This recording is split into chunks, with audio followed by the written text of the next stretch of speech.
Hi guys, ayan, welcome to my channel, Mami Leah Vibes. Ayan, oras na naman ng hapunan. Hindi ko alam kung ano na namang ay imbentuhin kong luto, ulam. May mga gulay naman dito kasi namili sigurang, in fairness, maraming gulay, diba?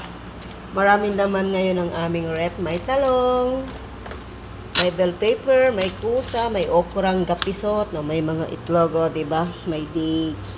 Maraming laman ngayon ng aming rep. So, mayaman ngayon si Madam Damin. Ito pa. Marami pa siyang mga kulay dito. Diba? Lalaki ng mga patatas dito.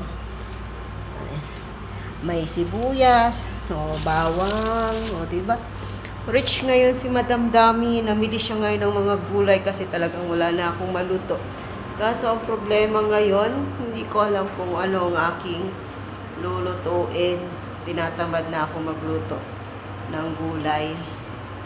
So, ano bang masarap? Parang gusto kong magprito ng talong na lang. Diba? Kita nyo naman yung talong. Ang lalaki. Ang lalaki ng mga talong, diba? Talong. Prito ng talong, tas sausaw ko na lang sa suka. Bukas na ako magluto. So, yun lang guys.